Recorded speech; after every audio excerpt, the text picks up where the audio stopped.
कथावाचक का अपमान, छिड़ा साधु संतों में घमासान। जी हाँ, इस समय इटावा में एक ऐसा कांड हुआ है जिसके बाद साधु संतों में भी उबाल देखने को मिला है, जिसमें स्वामी मुक्तेश्वरानंद, कथावाचक देवकी नंदन ठाकुर और अखिल भारतीय संत समिति के राष्ट्रीय महामंत्री ने रोष प्रकट किया है।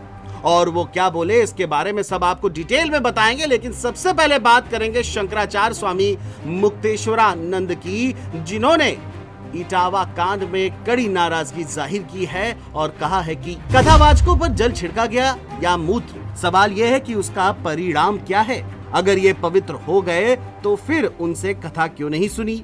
जब जल या मूत्र छिड़कने का कोई प्रभाव ही नहीं हो रहा है तो आपने छिड़का क्यों। वहीं स्वामी मुक्तेश्वरानंद यही नहीं रुके, उन्होंने सपा अध्यक्ष अखिलेश यादव के द्वारा कथावाचक का सम्मान करने पर बोलते हुए कहा कि पहली बार जीवन में हमने ये दृश्य देखा कि कोई पिट करके आ रहा है और कोई उसका शॉल उड़ा करके सम्मान कर रहा है। कभी भी जो पिट करके आता है उसके संवेदना व्यक्त की जाती है, अरे भाई तुम्हारे साथ गलत हुआ, हम खड़े हैं तुमको न्याय दिलाने के लिए, ये सब कहा जाता है कि उसका अभिनंदन किया जाता है। ये हमने पहली बार जीवन में देखा कि ऐसा कहीं हो रहा हो तो वो जो कर रहे हैं वो जाने क्या कर रहे हैं। दोनों का अपराध बताया जा रहा है और एक पक्ष कह रहा है ये हमारे साथ इन्होंने धोखा किया, दूसरा पक्ष कह रहा है इन्होंने हमारा अपमान किया, जाति का अपमान किया, जो कि नहीं करना चाहिए था, मारा पीटा उसमें भी ये सम्मिलित है। तो दोनों पक्षों को गिरफ्तार करके उनके ऊपर मुकदमा क्यों नहीं चलाया जा रहा। वहीं आपको बता दें कि कथावाचक देवकी नंदन ठाकुर ने इटावा कांड पर बोलते हुए कहा कि किसी सनातनी की चोटी काटना निंदनीय है। और आगे क्या कुछ कहा सुनिए। और मैं जातिगत बातों पर, मैं जातियों में नहीं बंधना चाहता। मैं सनातन कार्य के लिए कार्य कर रहा हूं, मैं सभी सनातनियों को जोड़ना चाहता हूं। रही बात चोटी काटने की, गलत है। किसी के भी साथ दुर्व्यवहार नहीं करना चाहिए। कोई भी किसी भी प्रकार का दुर्व्यवहार करता है वो ठीक नहीं। हम तो इसका प्रचार करते हैं, तिलक रखो और चोटी रखो, कलावा बांधो, कंठी पहनो, इसका हम प्रचार करते हैं। रही बात दूसरी कि जो लोग जातियों के लिए, मैंने तो देखा कि एक गांव में घटना घटी और उसमें बड़े बड़े देश के बड़े नामचीन नेता आकर बयान दे रहे हैं और वो जातियों के विरोध में बयान दे रहे हैं और वो वही काम कर रहे हैं जो अंग्रेजों ने किया था। मैं ये जानना चाहूंगा, अभी आप लोगों ने भी सुना होगा, मथुरा में एक कांड हुआ था, एक टेम्पो वाला पकड़ा गया था और उसने 23 लड़कियों के साथ दुर्व्यवहार किया था। उनकी वीडियो, उनकी पिक्चर्स और उनके सब हैं और वो हर जाति के थे। वो बच्चियां जो थी वो हर जाति की थी। तब कहां चले गए ये सारे मर्द? क्या एक पुरुष का मान सम्मान स्त्री के मान सम्मान से ज्यादा है? हम स्त्री के मान सम्मान के लिए क्यों नहीं खड़े हुए? इसका मतलब ये नहीं मैं कह रहा हूं कि पुरुष का अपमान हो जाए तो हो जाए, अपमान किसी का नहीं होना चाहिए। जब लोग मूत्र जिहाद करते हैं, लब जिहाद करते हैं, थूक जिहाद करते हैं, तो वो जब थूकते हैं ना भोजन में, तो इसलिए नहीं थूकते कि ब्राह्मण पंडित जी जैन लेंगे। उसमें सब आते हैं, पंडित जी भी आते हैं, यादव जी भी आते हैं, सिंह साहब भी आते हैं, अग्रवाल जी भी आते हैं, चौधरी साहब भी आते हैं, लिमका भी आते हैं, ढिमका भी आते हैं, सब आते हैं। वो सबके लिए थूकते हैं, वो सबके लिए मूतते हैं, वो सबकी बहन बेटियों पर नजर रखते हैं। तब क्यों नहीं बोलते हम और आप सभी? बताइए, मैं जानना चाहता हूं। ये जितने भी लोग आज विवाद कर रहे हैं, ईमानदारी से बताइए, भगवान श्री राम किस लिए आए थे? वो तो क्षत्रिय थे। भगवान श्री कृष्ण किस लिए आए? वो तो यदुवंशी थे ना।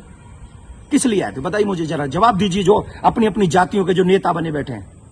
मैं जानना चाहता हूं आपसे, जितने भी अवतार तुम्हारे सनातन में जिन पुराणों के अनुसार हुए, जिन पुराणों के अनुसार तुम अपने आप को हिंदू लिखते हो, किसके लिए अवतार हुए थे? वो धर्म की स्थापना के लिए हुए थे और धर्म की स्थापना करना ही हम सबका दायित्व है कि हम इस देश में धर्म की स्थापना करें, ना कि धर्म का खंडन करें। हम सबको चाहिए कि एक साथ रहकर अपने धर्म का सम्मान करें, अपने धर्म को बढ़ाएं, अपने देश को बचाएं। तो सुना आपने कैसे देवकी नंदन ठाकुर ने इटावा कांड पर कड़ी प्रतिक्रिया दी है। वहीं धर्माचार्य शंकराचार्य के साथ साथ काशी के संत समाज ने भी इस पर प्रतिक्रिया दी है। अखिल भारतीय संत समिति के राष्ट्रीय महामंत्री स्वामी जितेंद्रानंद सरस्वती ने उत्तर प्रदेश सरकार से इस मामले की जांच करने की अपील की है और आगे उन्होंने क्या कुछ कहा सुनिए। पहली बात कि सनातन हिंदू धर्म में जाति के आधार पर कथा कहने के लिए किसी को रोक नहीं है और प्रतिबंध नहीं है। अगर ऐसा होता धर्म के क्षेत्र में तो कभी कबीर से लेकर के रैदास तक और अहिल्याबाई होलकर, बैजाबाई, रानी रासमणी, इसमें से कोई ब्राह्मण नहीं था जिन्होंने मंदिरों के जीर्णोद्धार कराए। तो ये भेद कभी हमारे यहाँ था ही नहीं और आज भी नहीं है। लेकिन जाति छुपा करके जिन लोगों ने कथा के आयोजन में इन्हें बुलाया, क्या उन्हें जाति नहीं पता थी? निश्चित तौर से पता थी। तो मुझे तो इस पूरे प्रकरण में जातिगत षड्यंत्र की बू आ रही है, जो 2027 के विधानसभा चुनाव के मद्देनज़र उत्तर प्रदेश को जातिगत आग में झोंकने के लिए ये पीडीए चिल्लाने वाले लोग, कहीं ब्राह्मण वर्सेस पाल, कहीं ब्राह्मण वर्सेस यादव, कहीं ब्राह्मण वर्सेस जाटव, ये जो तैयारियां कर रहे हैं यह ठीक नहीं है। और मुझे तो हंसी आती है, सबको बनना ब्राह्मण है और सबको गाली भी ब्राह्मण को ही देनी है, तो दोनों बातें एक साथ नहीं चल सकती। और इस संपूर्ण प्रकरण की ठीक प्रकार से जांच होनी चाहिए और आग लगने से पहले ऐसे सभी षड्यंत्रकारियों को उठा करके जेल में डाला जाना चाहिए। बहरहाल अब देखने वाली बात यह होगी संत समाज की इस प्रतिक्रिया का क्या असर देखने को मिलेगा। ये देखना बेहद दिलचस्प है। Desk report, JNT news.